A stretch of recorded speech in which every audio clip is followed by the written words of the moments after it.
Muy bien, ahí seguimos en Pensar en Nada y vamos a comenzar ahora con nuestra columna de internacionales y hoy tenemos una invitada especial, ¿no, Elena?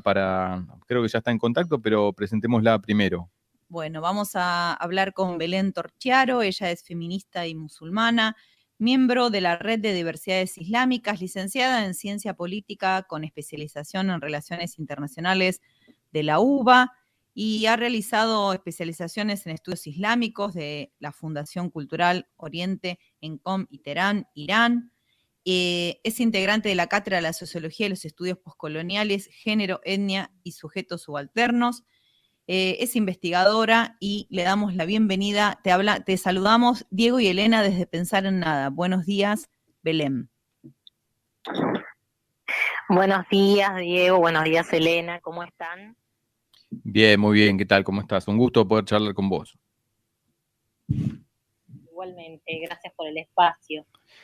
Bueno, Belén, en principio queríamos, es la idea de poner en contexto, nada, sabemos que nosotros desde este lugar de la geografía del planeta estamos ajenos a lo cotidiano de lo que pasa en muchos lugares, ¿no? No nada más en los que aparecen cada tanto en los medios de comunicación, pero sí es un tema actual, un tema recurrente en estos últimos 15 días, te diría. ¿Qué está pasando en Afganistán con la retirada después de 20 años del ejército de los Estados Unidos y la llegada de los talibanes a Afganistán, con todo lo que significa eso para la sociedad, para la comunidad, incluso para las mujeres? Queremos saber tu opinión y que nos pongas más o menos en contexto cuál es tu mirada al respecto. Ok, bien, a ver, es importante aclarar un par de cuestiones que se estuvieron mediatizando estos últimos días, como para poner en eje, ¿no? y en marco la situación. El grupo talibán es un grupo que no es que emerge ahora sin ningún tipo de contexto histórico y social, sino que es un grupo que tiene en la región digamos, muchísimos años. Es un grupo que surge, uno de los tantos grupos que surgen entre la década de los 70 y 80 en la región, ¿no? Una región de Asia Central. Afganistán no es un país árabe, es un país de Asia Central, que étnicamente contiene otras etnias, ninguna de ellas son de la etnia árabe, la mayoría de su población es étnicamente pashtun. ¿Sí? El grupo talibán es un grupo de la etnia pashtun. Surge, como decía, en un contexto de plena Guerra Fría, entre un fuego cruzado de intereses de la Unión Soviética, en su momento, lo que era la Unión Soviética, y Estados Unidos, ¿no? Tengamos en cuenta que es Asia Central, hay un montón de intereses geopolíticos en esa región. ¿Sí? Es el camino de la ruta de la seda para China, es el camino de toda la producción de opio que hay en los campos afganos, ¿no? El 3/4% de la producción de opio se produce en Afganistán. Es un país absolutamente rico en minerales, ¿no? Cobre, zinc, ¿no? Litio.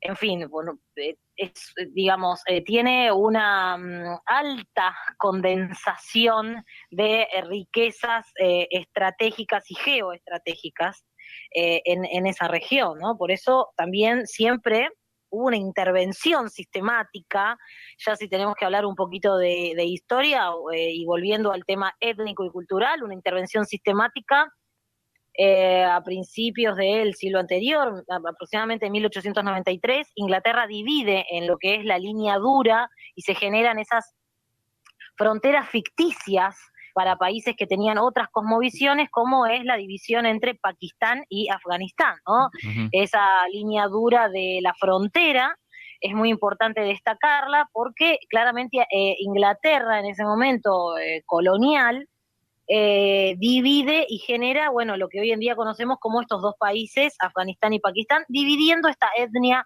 pashtun para justamente, bueno, este gran divide y reinarás. Eso es haciendo como un raconto, ¿no? De todo lo que es una región que está siendo sistemáticamente invadida e intervenida hace más de 100 años y que en estos últimos 60 años es el fervor constante de digamos, un hervidero de grupos violentos con respuestas más violentas, ¿no? Porque, bueno, son pueblos que están sistemáticamente siendo violentados por uno u otros lados, ¿no? Entonces, en esta tensión constante surgen estos grupos que cabe aclarar que hacen un uso político del Islam, ¿no? La interpretación de un grupo como el grupo talibán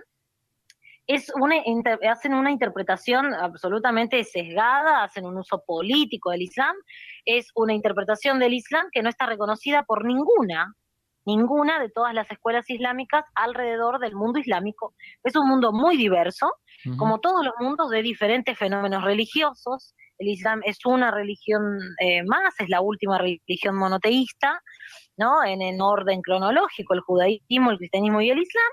Y claramente bueno, como toda religión, tiene a su interior diferentes escuelas, diferentes interpretaciones y muchísima diversidad, ¿no? Eso también es importante aclararlo porque a la hora de trabajar estos temas se hace un reduccionismo muy alto, ¿no? Y ese reduccionismo culpabiliza todo el fenómeno religioso, ¿no? Al Islam como si fuese uno solo. Claro. No, los talibanes no están reconocidos por ninguna escuela musulmana en el mundo. Y bueno, y re interesante clarísima aparte, ¿viste? No, estaba muy buena la introducción. Y uno que está tocando así de oído todo este tema, está, por ejemplo, muy en pantalla visible el tema de cómo viven la injerencia de este grupo talibán ahora en el gobierno, o por lo menos eso aparece en los grandes medios de comunicación. Y cuál es la realidad de las mujeres, ¿no? Sabemos que la intervención de los Estados Unidos llevó más de 20 años, leía por ahí, por ejemplo, claramente 20 años es casi toda una vida para muchos niños, niñas, adolescentes y personas que se desarrollaron laboralmente, profesionalmente. Digo, leía por ahí el testimonio de una pianista que tiene 20 años de trayectoria y ahora, por ejemplo, no podría continuar con su carrera y ejercer. ¿Cómo se juega ahora todo esto? Y en particular a mí me hace ruido esto, ¿no? Porque por lo menos desde acá, desde nuestra casa de ideas, venimos siempre manteniendo que nos parece que los pueblos, el principio ¿no? De la autodeterminación de los pueblos, pero no nos deja de hacer ruido, bueno, cuáles son las opciones que se le está jugando al pueblo de ese lugar del mundo, ¿no? Sí, a ver, es muy complejo el abordaje y el reduccionismo y la mediatización y espectacularización que hacen nuevamente los medios con y esto lo hacen con cualquier situación que sea del mundo no occidental, como decimos las personas que estudiamos estos temas, ¿no? Cuando se aborda un mundo no occidental, siempre está mediatizado, siempre está mediado también por estos discursos que esconden un racismo, ¿no? Una construcción de una otredad absolutamente salvaje, ¿no? Ese otro siempre a ser civilizado, ese otro carente de cualquier tipo de agencia, de acción propia, ¿no? De decisión propia y de debate propio. Eso por un lado, que siempre hay que aclarar como... Por otro lado es paradigmático, por ejemplo, como ahora se tiene en cuenta, el mundo entero habla de las mujeres afganas y hace 73 años están siendo diezmadas las mujeres palestinas, pero sin embargo, los que atacan a las mujeres palestinas es un grupo, digamos, un Estado sionista y terrorista como la condición israelí, pero sin embargo de eso no hablan los medios norteamericanos. Claro. Entonces, digamos, los índices de violencia bélicos y de colonización que tengan todas las regiones son altísimos. Y claramente la problemática es gravísima, ¿no? Tengamos en cuenta que esto es parte de una crisis humanitaria, que es lo que estamos denunciando las personas que estamos bajo esta línea, ¿no? Es una crisis humanitaria que un grupo talibán no por más que ahora quieran lavarle la cara, ¿no? De alguna manera, decir que son nuevos, etcétera, etcétera, siguen siendo un grupo totalitarista regido por la política del terror. Entonces, como cualquier otro grupo totalitarista, son absolutamente impredecibles. ¿O acaso eran predecibles las dictaduras en América Latina, con los grupos de terror que nos dirigían? Digamos, son absolutamente impredecibles y juegan en un nivel estratégico del terror, sobre todo con una población. Primero hay que tener en cuenta la cosmovisión de países como país afgano, en su mirada tienen una sociedad absolutamente con una cosmovisión muy tribal, ¿no? Esto es importante. En estos 20 años de dominio norteamericano y de todas las potencias, porque ahí, digamos, no hubo, creo que, ni un solo ejército de élite de ninguna de las potencias que no haya intervenido, ¿no? Desde Noruega, Suecia, Dinamarca, Italia, Francia, España, todos tenían ahí una intervención y una tajada también, porque una tajada económica por las empresas que tercerizan, ¿no? Las millones de empresas que tercerizan en cualquier país intervenido, como estos durante 20 años de intervención fundamentalmente norteamericana. Eso por un lado. Por otro lado, contemplar estratégicamente lo que hicieron con este gobierno tutelado que pusieron, un gobierno absolutamente corrupto, y aprovechando, ¿no?, esta situación de las divisiones étnicas y tribales, generando un odio social muy alto entre la sociedad. Por ejemplo, el gobierno de esta persona que fue exiliada y está en Emiratos, ¿no? Porque los de élite afganos están exiliados en Emiratos, pero los millones de refugiados están en la frontera intentando cruzar Pakistán. Claro. Entonces, digamos, la línea, digamos, de política corrupta que pusieron en el país fue una línea, a ver, claramente había una división, y si eras de la etnia pashtun no podías acceder a ningún cargo en el gobierno, ¿no? Entonces, esto produjo también un erosionamiento social muy alto de estos 20 años estos 20 años de intervención norteamericana. Por otro lado, no es lo mismo, y volviendo al tema de las mujeres, no es lo mismo, digamos, hoy en día vemos imágenes de Kabul, ¿no? Pero Kabul, como otras ciudades, como las ciudades urbanas, como los contextos urbanos, ¿no? Vos me hablabas de la pianista, etcétera. Digamos, no es lo mismo las situaciones de las urbes, de las ciudades, que las situaciones de los campos, las situaciones de las mujeres rurales. Hoy en día Afganistán, como cualquier estado fallido, son muchos estados en sí, ¿no? Son muchas fotos en sí, no es una sola, ¿no? Como así vimos también esas mujeres que estos últimos días salieron a protestar en la calle de Kabul, también tenemos otras mujeres que están absolutamente diezmadas y aterrorizadas, encerradas en sus casas. Claro. Porque es una política del terror para toda la sociedad, porque también hay lo que conocemos del gobierno talibán, que fue del 96 al 2001, lo que conocemos, porque ahora no sabemos, digamos, estamos esperando en el devenir de estos días cómo se va a producir ya en esta desprolijidad total de del abandono, ¿no? De la huida, digamos, más o menos, de los Estados Unidos, porque también, digamos, hablan de eso, pero no hablan del tratado que hizo Trump con los talibanes en Doha en el 2018.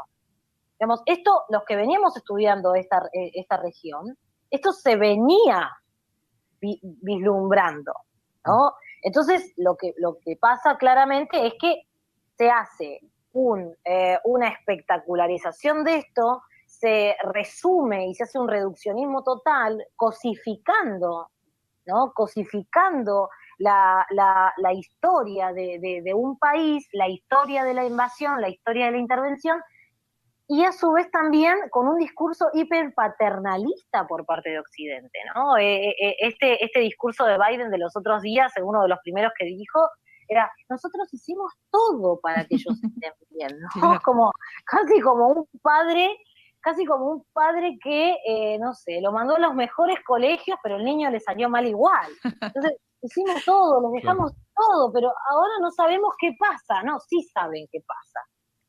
Belén, para ir redondeando, quería que comentaras, hablaste de las diferencias, ¿no? Entre la situación de las personas en las ciudades y las personas del sector rural, pero quería que pudieras comentar el trabajo la iniciativa que están teniendo desde la Fundación Amal Argentina en relación a refugiados, refugiadas. Sí, gracias Elena por recordármelo. Es muy importante para nosotros también visibilizar estos temas desde otro ángulo, ¿no? No desde esta mediatización que se está haciendo, como siempre. Visibilizar estos temas también, sobre todo el fervor que hubo de la utilización de la figura de las mujeres, ¿no? Por parte de Occidente en general, porque nosotras entendemos que hay una utilización mediada, ¿no? Por esta morbosidad de siempre pensar la salvación de determinadas mujeres, ¿no? La salvación manejando como un feminómetro occidentalocéntrico, etnocéntrico, y consideramos que esto es una crisis humanitaria y que lo principal, digamos, si hay una acción para hacer desde nuestros humildes lugares, desde tan lejanos, es llamar a las autoridades y a los estados a que se pronuncien en recepción de refugiadas, niñas y mujeres, ¿no? Que se pronuncien en la recepción, que utilicen todos los mecanismos suficientes como para la pronunciación, porque esto sí da un salto cualitativo a nivel mundial, ¿no? Digamos, desde el paradigma de humanitario, siempre pensándonos desde eso, ¿no? Porque también es importante recalcar la acción por sobre el exceso de discurso que suena bastante hipócrita por algunos lados y que es un discurso que esconde mucho pensamiento racializado, ¿no? Hay mucha racialización constante en pensar que las mujeres musulmanas están deslegitimadas de su palabra y automáticamente oprimidas solo por su categoría de identidad de fe como mujeres, ¿no? Eso es pensar desde un feminismo interseccional, ¿no? Desde los feminismos interseccionales, incluyendo todas las categorías identitarias, incluyendo, ¿no? Como tenemos en América Latina, las categorías campesinas, migrantes, o sea, todas estas categorías que incluyen en los movimientos de luchas internacionales también de mujeres. Bueno, pensamos y junto con Fundación Amal estamos haciendo un trabajo fuerte para el pedido de a las autoridades. Bueno, más información la pueden encontrar en mi cuenta, @belutorch. Yo publico el trabajo que estamos haciendo junto con la Fundación y trato de hacer una, divulgación, ¿no? De esta información y de dar la palabra ante tanta mediatización extrema que se está haciendo. Exacto. Bueno, Belén, interesantísimo, muy clara, te agradecemos mucho esta comunicación, esta clase casi, digamos, de aclarar los conceptos y sobre todo de poner en contexto que es tan importante, ¿no? Para no hablar por otras, para no entrar en estos discursos salvacionistas, como vos bien decís. Invitamos a todos y a todas a seguirte en tus redes para estar al tanto de la información. Y bueno, te convocamos para una próxima comunicación cuando se pueda, porque la verdad nos aportaste un montón. Muchísimas gracias por el espacio y sí, considero que es muy importante, sobre todo, mantener en agenda determinados temas que a veces se imponen mediante esta espectacularización que se hace, pero que después se olvidan, ¿no? Entonces quedan en el imaginario colectivo, como que de repente aparece algo, una foto, y de repente desaparece, y no se entiende qué sucede en el medio. Claro, claro. Bueno, bárbaro, buenísimo, Belén. Muchísimas gracias por el contacto. Será hasta la próxima entonces. Bueno, era Belén Torchiaro entonces.